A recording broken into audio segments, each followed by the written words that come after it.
ये हमने ओपन किया, ठीक है।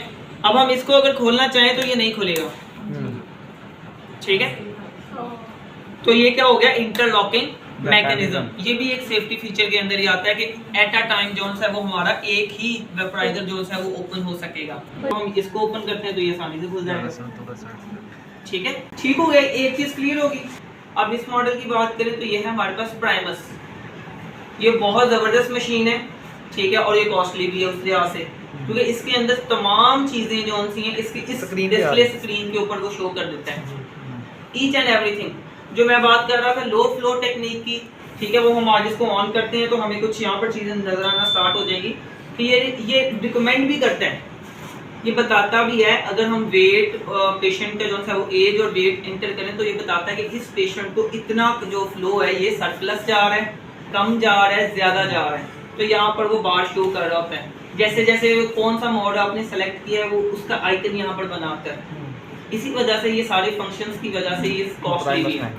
जब भी आपने मशीन को ऑफ करके ऑन करना है, प्राइमस की अगर हम बात करें, बाकी मशीन ज्यादा बॉदर नहीं करती। जो एडवांस मशीन है वो कहती है कि जनाब ये सारी चीजें चेक करो, आपका क्या प्रेशर पूरा आ रहा है पीछे से, वो ये लाइव आपको बता रहा है कि ऑक्सीजन का प्रेशर इस टाइम 3.94 बार है, ठीक है। एयर का 0 है, एयर नहीं आ रही। नाइट्रस ऑक्साइड का 4.1 आ रहा है। जो हमें जो वो फेबियस फ्लक्स एक्सेल पे ना वो नोजल सी बनी हुई है, गेजेस बनी है, इसमें वो डिजिटल की फॉर्म में सिलेंडर का कौन सा प्रेशर कौन सा आ रहा है कौन सा नहीं आ रहा, ये सारी देखें 002 क्योंकि कोई भी सिलेंडर यहाँ पे अटैच नहीं। उसके अलावा ये सारी एक दफा पूरा 15 मिनट लगा के अपने आप को कंप्लीटली चेक करती है मशीन। इसका मैनुअल, इसका ऑटो, इसका वेंट, इसके तमाम sensors, internal external oxygen sensor, इसका जो है ये एजेंट एनालाइजर, ये सारी चीज़ें 15 मिनट लगा के चेक करती है और उसके बाद आपको एक फाइनल रिपोर्ट दे देती है क्या मशीन चलाने के काबिल है या नहीं, ठीक है।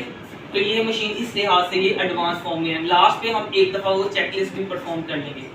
उसके अलावा सोडा लाइन भी वो बताती है 7 दिन का टाइम है इसके अंदर, ठीक है, कि 7 दिन के बाद आपने चेंज करना है।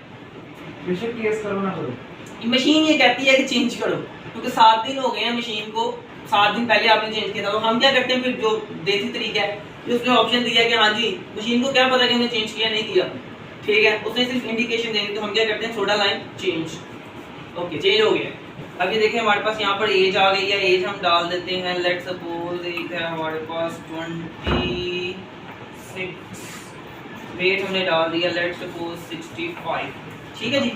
अब मैंने वेट ये सेट किया और हमने यहाँ से मोड सेलेक्ट करेंगे, हमने वॉल्यूम मोड पे चलाना है, इसको सेलेक्ट किया तो ये हमारे पास आ गया। अब हम क्या करते हैं इसको यहाँ से उतार देते हैं, हमारे पास बलून एक ही है तो हम इसको इस्तेमाल करेंगे यहाँ से ये इधर और इसको अब ये देखिए उसने सबसे पहले जो सी चीज़ बताई आपको एपनिया फ्लो, ठीक है। जैसे जैसे ये फ्लो जो है वो क्रिएट ये बैक फिल हो जाएगा, एपनिया का अलार्म आपके पास चला जाएगा। उसके बाद जो दूसरी चीज़ उसने बताई वो क्या है, लो एयर सप्लाई, कि आपके पास एयर की सप्लाई नहीं आ रही। क्यों नहीं है, क्यों वो ये अलार्म दे रहा है, क्योंकि यहाँ पर हमने सेलेक्ट किया हुआ है कि हम एयर के साथ उसका मिक्सचर करेंगे, ठीक है। हम यहाँ से सेलेक्ट करेंगे नाइट्रस ऑक्साइड, तो हमारे पास ये अलार्म जो है वो ये यहाँ से स्किप हो जाएगा, नेक्स्ट टाइम ये अलार्म नहीं आएगा हमारे पास लो एयर सप्लाई का, ठीक है। ज़्यादा इशू आता है। अब अभी हम चला रहे हैं किसके ऊपर, 100% ऑक्सीजन पे। हमने यहाँ से इसको ख़त्म किया क्या मतलब कि हमने 70% ऑक्सीजन पे चलाना है। जो पुरानी वाली मशीन्स थी या ड्रैगर की जो उस दिन हमने बात की थी उसके ऊपर ये ऑप्शन नहीं है। हम ऑक्सीजन की कंसंट्रेशन सेट नहीं कर सकते, वो मैनुअल हमें फ्लो की एडजस्टमेंट करते हुए देखना पड़ता है कि अच्छा इतना फ्लो अगर हम मिक्स करें तो ऑक्सीजन की इतनी कंसंट्रेशन, लेकिन यहाँ पर हम सेट कर सकते हैं। इट मीन्स कि 2 लीटर का जो फ्लो बनेगा उसमें 70% वो वेंट की तरीके से ऑक्सीजन लेगा, ठीक है, बाकी वो नाइट्रस ऑक्साइड को वो मिक्स करेगा और एक वो ब्रेथ पूरा बना देगा, ठीक हो गया जी। उसके बाद करें तो यहाँ पर देखें ऑक्सीजन इंस्पायरेटरी पे कितनी जा रही है, एक्सपायरेटरी भी है, क्योंकि हमने अभी यहाँ पर सैंपल लाइन हमने टेस्ट नहीं की हुई तो हमारे पास यहाँ पर वैल्यू नहीं आ रही।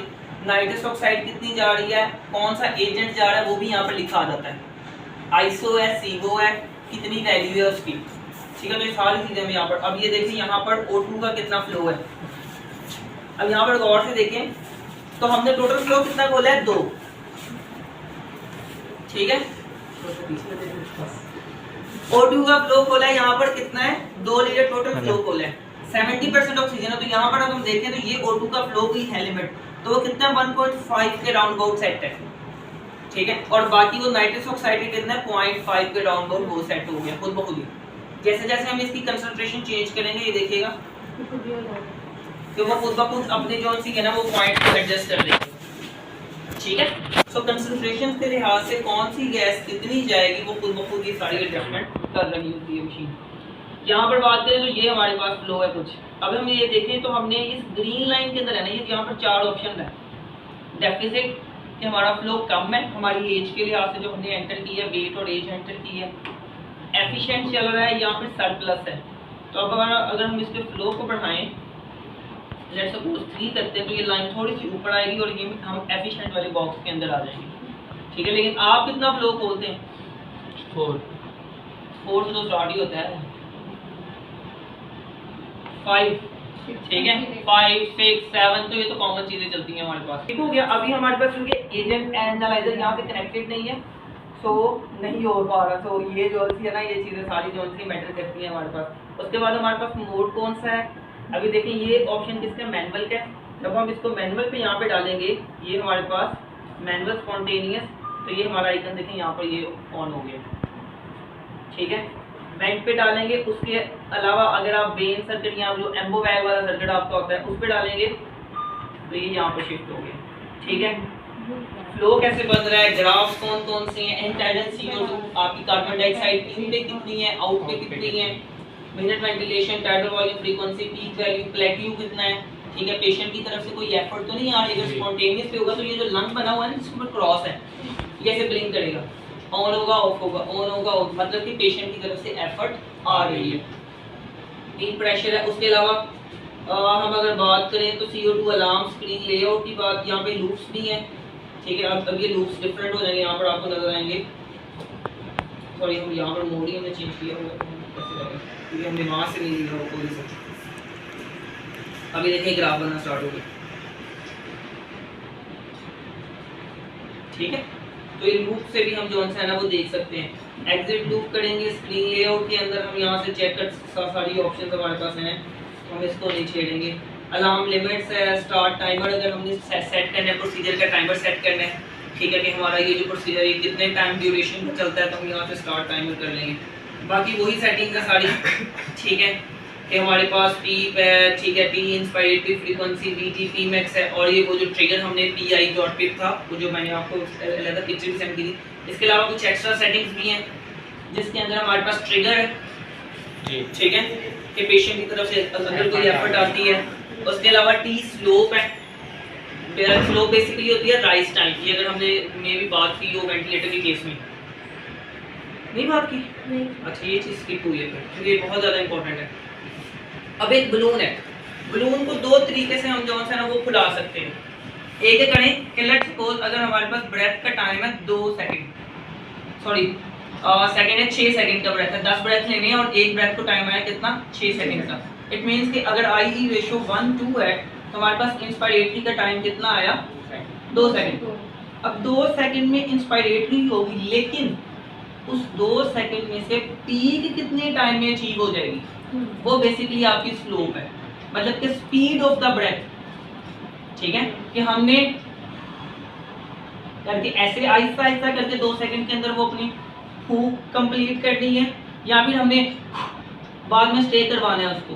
तो आप कई दफा देखते हैं पीक बिल्कुल ऐसे स्ट्रेट लाइन जाती है, फिर आहिस्ता सा डिप आता है और वो वहीं पर स्टे करती है, और देन एक्सपायरेटरी जोन है वो हमारा स्टार्ट हो जाता है। तो वो पीक टाइम, ठीक है, वो कितनी देर में अचीव होगा, बेसिकली वो क्या हमारी होती है स्लोप, या हम इसको कहते हैं स्पीड ऑफ द ब्रेथ, ठीक है, कि वो कितनी स्पीड में ब्रेथ हम जो है वो डिलीवर करवाएंगे, वो बेसिकली हमारे पास होती है स्लोप होती है। ये अगर हमें दोबारा मौका मिला तो हम वेंट के ऊपर इसके ग्राफ को चेंज करके फिर दोबारा से एक दफ़ा देख लेंगे। ये बहुत ज़्यादा इंपॉर्टेंस होती है इसकी कि हमने पीक कितनी देर में अचीव करवानी है। ज़्यादा स्पीड में जो उनसे वो पीक अचीव करवानी है, आहिस्ता आहिस्ता आहिस्ता डिपेंड कर रहा होता है ये हमारे TI के ऊपर भी। एक्स्ट्रा सेटिंग्स की बात करें तो ये हमारे पास आ गया दूसरा, तो हम यहाँ से इसको बंद करेंगे और हमारे पास कौन कौन सी चीज़ें हैं इसके अंदर, और बाकी सारा सेम है। अब लेट्स सपोज हमारे पास बंद हो गया, हर चीज़ बंद हो गई, तो इसमें कैसे हम जो है वो मैनुअल चलाएंगे। मिसाल के तौर पर यहाँ से हमने बंद किया, मशीन टोटल भी बंद हो गई, ठीक है। तो उस सूरत में हम क्या करते हैं, हमारे पास वहाँ पर एक मैनुअल होता है, दूसरा प्रोसीजर। अब इसके अंदर हम क्या करते हैं, सबसे पहले हम फ्लो कहाँ से सेट करेंगे, उसके लिए हम इसको प्रेस करते हैं। जो सवाल आपके पास आया था कि एक वेंट चल रहा है, अचानक बंद हो गया, ठीक है, मतलब कि वेंट काम करना उसने छोड़ दिया है, कोई भी माल फंक्शन हो सकता है, बैटरी की वजह से, पावर की वजह से, मशीन बिल्कुल कोई सडन इशू कोई है, तो उस सूरत में लेट्स सपोज हमारे पास ये मशीन टोटल बंद हो गई, लेकिन पेशेंट तो हमारे पास कनेक्टेड है, ठीक है। तो हम क्या करेंगे, सबसे पहले इसको वायर निकालेंगे, यहाँ से हम अपना फ्लो सेट करेंगे। यहाँ पर रीडिंग लिखी हुई है 3 और 8 और up to 12 litre per minute है। तो हम यहाँ से हमने फ्लो सेट किया, ठीक है। अभी हमारे पास एक बैग नहीं है,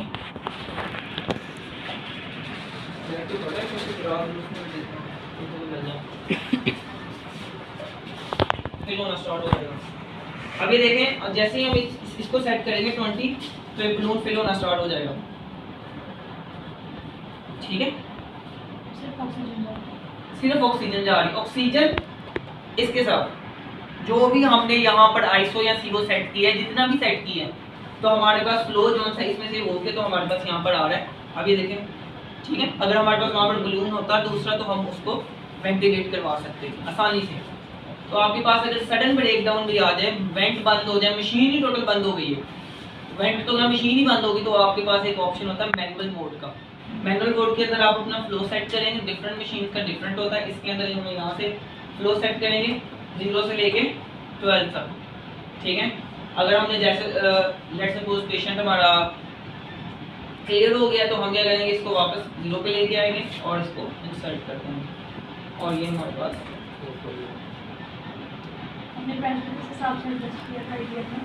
एपीएल नॉर्मल जोन सा है वो हम 15 to 20 जोन सा वो रखते होते हैं, लेकिन जितना प्रेशर हम यहाँ पर रखेंगे, ठीक है, वो हम यहाँ पर वही प्रेशर इस लूप के अंदर सस्टेन करेगा। ये चीज़ याद रखनी है कि जो भी हम यहाँ पर प्रेशर रखेंगे, लेट्स सपोज अगर हमने यहाँ पर 20 रखा है, तो इस बलून के अंदर 20 से ज़्यादा प्रेशर नहीं जाएगा।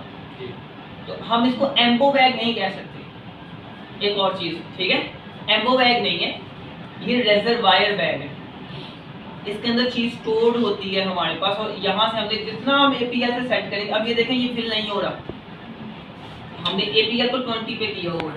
इसकी रीजन क्या है कि हमने फ्लो ही नहीं खोला हुआ। तो जैसे ही हम फ्लो खोलेंगे, लेट्स सपोज, फिर हमारे पास फिल होना स्टार्ट हो जाएगा, ठीक है। जल्दी करना है, तो जल्दी हो गया, फ्लश को दबाएंगे तो हमारे पास ये फिल हो गया। क्लियर हो गया जी? और कौन सा सवाल आया था? एम्बो में हम क्या करते हैं, अपने हिसाब से प्रेशर देते हैं। एम्बो के अंदर हमारे पास, मैंने उस दिन भी बात की थी, एम्बो के पास हमारे पास कंट्रोल नहीं है। एम्बो में हमारे पास कंट्रोल नहीं है कि हमने जो ब्रेथ देना है वो कितने प्रेशर का होगा, ठीक है, और कितने ब्रेथ देने हैं, वो मैनुअल अपने हाथ के ऊपर है। जैसे मैंने उस दिन भी बात की थी कि जब एक बंदा फ्रेश है, उस एनर्जी ज्यादा है, खाना शाना खा के है, सो के है, तो क्या होगा, एनर्जी ज्यादा होगी, उस टाइम वो जो ब्रेथ होगा ना वो डिफरेंट होगा, ठीक है, और उसकी स्पीड भी डिफरेंट होगी। लेकिन आहिस्ता आहिस्ता जैसे फटीग बढ़ती जाएगी, तो क्या होगा कि वो ब्रेथ की जो क्वांटिटी है, जो प्रेसिंग है, जो उसका प्रेशर है, वो भी कम होता जाएगा और उसकी स्पीड भी चेंज होती जाएगी। तो इस वजह से हमारे पास वहाँ पर कंट्रोल नहीं रहता। तो ये एम्बो बैग और ये रेजरवायर बैग है, इनमें क्या डिफरेंस है? एम्बो बैग के अंदर हमारे पास रेजरवायर बैग जो है ना, इसके अंदर हम जितनी गैस फिल करेंगे उतनी ही रहेगी। एम्बो बैग में वो दोबारा भूल जाए, क्योंकि वो प्लास्टिक डिफरेंट टाइप का होता है, वो बैग डिफरेंट टाइप का है, हम उसके अंदर कोई भी उसको ऑक्सीजन अटैच नहीं भी करते तो वो फिर वो भूल जाएगा। कुछ जो एम्बो बैग आते हैं ना, उनमें पीप का एक कॉन्सेप्ट होता है, एक पीप वाल्व होता है, और कुछ जो नए वाले बार हैं उनमें मैक्सिमम प्रेशर की भी एक लिमिट होती है। जैसे अगर हम वेन सर्किट की बात करें, जो कि हम न्यूनेटल्स के लिए, बहुत छोटे बच्चों के लिए इस्तेमाल करते हैं, उसके लिए हम क्या करते हैं, अब उस दिन जो है वो इशू चल रहा था कि हमारे पास जो दूसरी मशीन है ना, उसमें कोजी का लिवर वगैरह है, कि कोजी से हम चेंज करेंगे चीज़ों को और हम फिर वो वेन सर्किट जो है वो अटैच करेंगे। इसमें ऐसा कोई कॉन्सेप्ट नहीं है, आप यहाँ पर अटैच करेंगे अपना वो सिस्टम, ठीक है। और मैनुअल यहाँ से आगे ये वाला मोड है हमारे पास, यहाँ से आप सेलेक्ट करेंगे उसको, ठीक है। और उससे क्या होगा कि हमारे पास वो वेन सर्किट जो है वो चलना स्टार्ट हो जाएगा। क्लियर हो गया जी? क्या सर्किट है? वेन सर्किट वो छोटे बच्चों के लिए ना आजकल भी ये बहुत यूज कर रहे हैं, डॉक्टर्स प्रेफर वही करते हैं कि हम वही यूज करें। एक पुरानी टेक्निक चलती है आजकल को फॉलो करें। उसमें क्या होता है कि ये मशीन को यूज नहीं करते वो यहाँ से क्या करते हैं, वो ये लगाते हैं, ठीक है, इस तरीके से ये यहाँ पर अटैच हुआ और इसके आगे एक वो छोटा सा बैग बना होता है, ठीक है। और साइड पे एक ना वो गोल सा लीवर लगा होता है, वहाँ से हम उसकी प्रेशर की एडजस्टमेंट करते हैं, जस्ट लाइक एपीएल वॉल्व। तो वहाँ फिर मैनुअल बच्चों को जो होता है वो यहाँ पे प्रेस करके तो उनको करवा रहे होते हैं छोटे बच्चों को, तो उसको हम कहते हैं वेन सर्किट। उसके अंदर हमारे पास दो चीज़ें थी, मैं दोबारा से रिपीट करता हूँ, वॉल्यूम कंट्रोल, प्रेशर लिमिटेड। कि हमारा जो कंट्रोल है वो किसके ऊपर है, प्रेशर, सॉरी वॉल्यूम के ऊपर है, वीसी की बात करेंगे हम। प्रेशर के ऊपर लिमिटेड कंट्रोल है। लिमिटेड कंट्रोल कैसे है, कुछ लोग इसको प्रेशर रेगुलेटेड भी कहते हैं, ठीक है। तो वो कंट्रोल कैसे है हमारे पास कि हम उसकी लिमिट सेट कर देते हैं कि ठीक है तुमने 500 का देना है टाइडल वॉल्यूम, लेकिन तुमने 20 के प्रेशर से ऊपर नहीं जाना। उसकी रीजन क्या होती है, मैंने उस दिन भी एक्सप्लेन करने की कोशिश की थी, दोबारा कर देता हूँ। ब्लॉकेज आ गई है, ठीक है, तो उसने क्या करना है, उसने तो 500 का टाइडल वॉल्यूम डिलीवर करवाना है, लेकिन अब ब्लॉकेज की वजह से रेजिस्टेंस बढ़ेगी और प्रेशर क्या करेगा, इंक्रीज करेगा। अगर वो प्रेशर इंक्रीज करेगा तो वहां पर क्या होंगे, इंजरी के चांसेस हैं। तो इस वजह से हम कहते हैं कि ठीक है तुमने 500 का टाइडल वॉल्यूम दो, लेकिन 15 या 20 जितना भी हमने सेट करना है उससे प्रेशर हमने ज्यादा नहीं देना। यही सेम केस हम चले जाते हैं प्रेशर कंट्रोल वॉल्यूम लिमिटेड के अंदर, ठीक है, कि हमारा जो कंट्रोल है वो प्रेशर के ऊपर है। जैसे हम वहां पर सेट करें 500 का टाइडल वॉल्यूम, यहाँ पर सेट करेंगे हम प्रेशर कि हमने 15, 16, 17, नॉर्मली 15 से स्टार्ट करते हैं और डॉक्टर्स न्यूनेट के पीड्स के केस में 22 के करते हैं बस। अब इसमें हम प्रेशर का कंट्रोल हमारे पास है, वॉल्यूम का नहीं है, ठीक है। तो वॉल्यूम का कंट्रोल सिर्फ हमारे पास इतना है कि हम लिमिट लगा देते हैं कि जनाब इससे ज्यादा वॉल्यूम जो है वो आपने डिलीवर नहीं करना। आप 15 का प्रेशर तो दो उसको, लेकिन इतने वॉल्यूम से ज्यादा भी आपने नहीं देना। इसको एक और मिसाल से समझने की कोशिश करते हैं। मैंने उस दिन भी मिसाल दी थी कि जब हम टायर के अंदर हवा बढ़वाते हैं ट्यूब के अंदर, तो हम कहते हैं कि जनाब इतना प्रेशर कर दो। हम उसको क्वांटिटी नहीं बताते, वॉल्यूम नहीं बताते। उसकी रीजन क्या होती है कि हमारे पास जो ट्यूब है वो नाजुक है, फ्रेजाइल है। अब अगर दरमियान में कहीं पर रेजिस्टेंस आई तो उसने तो 4 किलो फिल करवाना है, उस बंदे को तो चाहिए 4 किलो को फिल करवाने के लिए प्रेशर वहां पर कितना लग रहा है।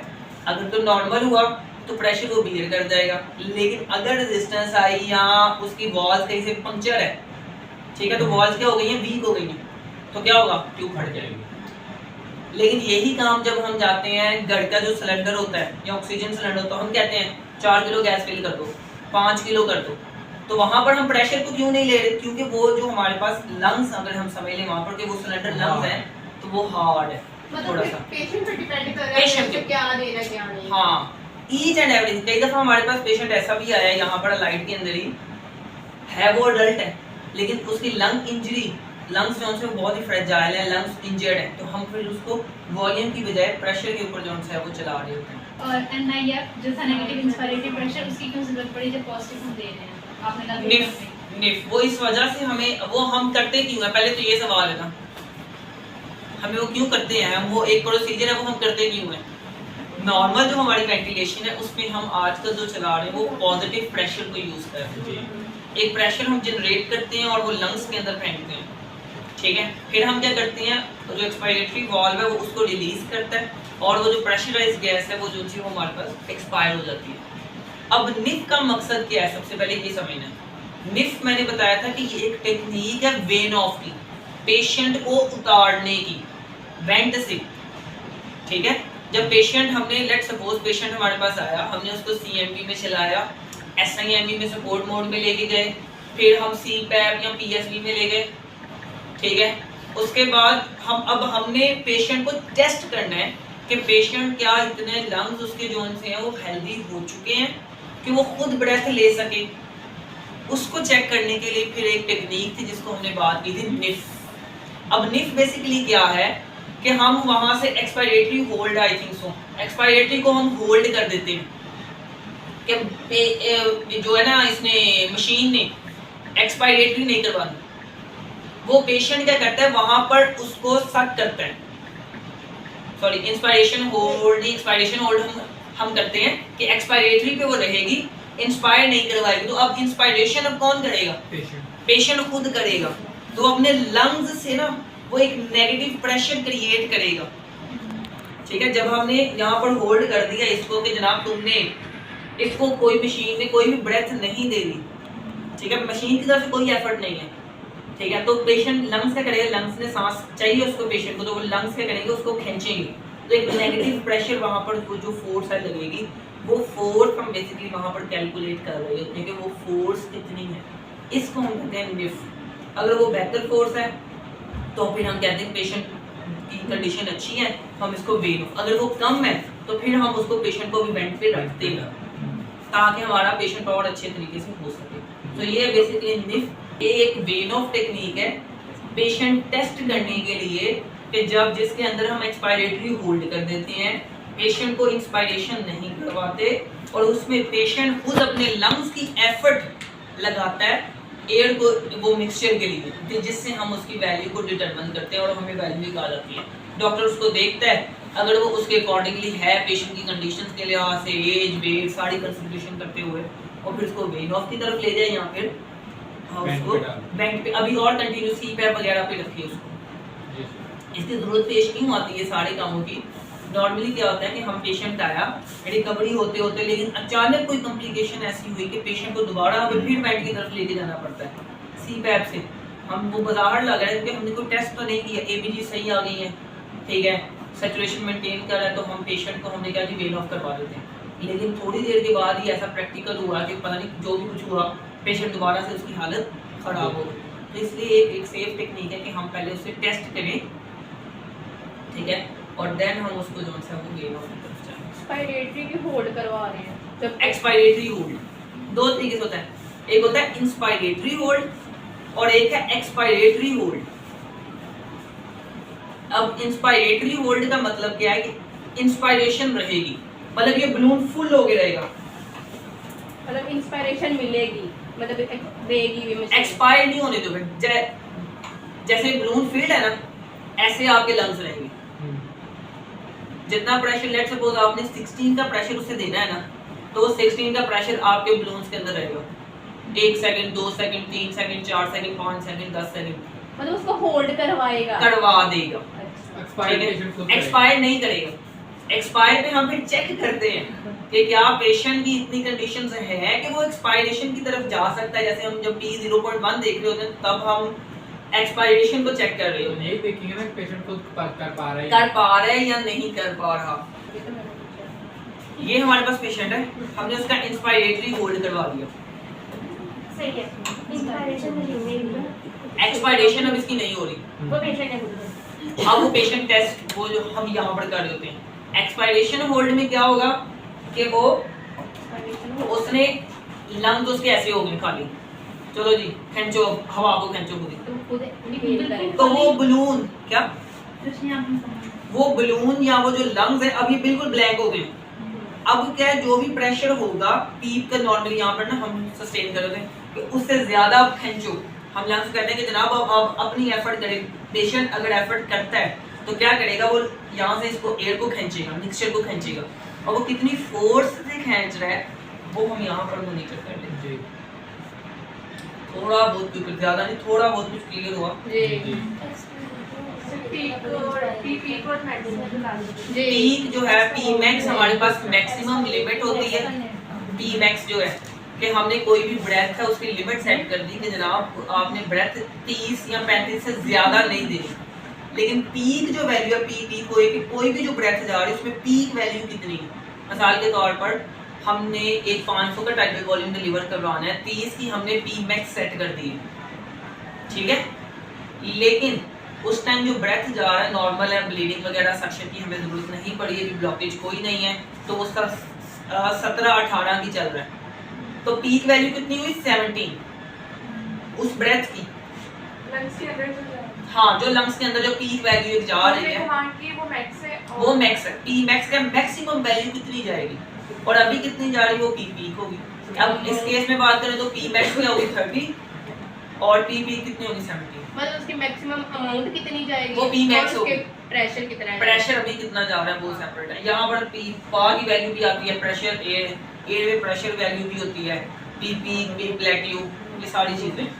प्रेशर एयरवे के बारे में बताइएगा। एयरवे प्रेशर होता है कि हमारे पास अब जो ये जो एयरवे है इसमें कितना प्रेशर है, एक प्रेशर है जो एयरवे का जो इसमें से जा रहा है, ये है आपकी एयरवे, आगे आपकी ये आ जाएगी, ठीक है। अब इसमें कितना प्रेशर जा रहा है, पीक तो क्या होगी कि लंग्स के अंदर जाके ये जो बलून है ये आपका कितना फूल गया है, ठीक है। एक मिनट बाद में आप समझिए, एयरवे प्रेशर और पी जो कि अनएक्सपायरेटरी प्रेशर, वो भी तो प्रेशर एग्जिस्ट कर रहा है, पीप तो मेजर करना है। पीप की बात करें and expiratory pressure, PEEP different है। वो ये है कि आपके लंग्स में जब पेशेंट ने एक्सपायर की है उसके बाद कितना प्रेशर है, वो एयरवे प्रेशर वो है जो कि आपके इस एयरवे के अंदर जोन्स है ना वो फ्लो कर रहा है, ठीक है। जब आपका एक्सपायरेशन फेज में अगर आप होल्ड करते हैं उसको तो फिर वो एयरवे का प्रेशर सेम होगा जो आपकी पीक होगी। जाहिर सी बात है जब प्रेशर आ ही नहीं रहा तो जो पीक होगी वही प्रेशर है, 5 का प्रेशर है उस टाइम जब एक्सपायरेशन जा रही है। जब एक्सपायरेशन को अगर लेट्स सपोज आपने होल्ड कर दिया कि तुमने इंस्पायर नहीं करवाना तो वो फिर वही वो होगा प्रेशर जो आपका जो पीक होगी रखी होगी।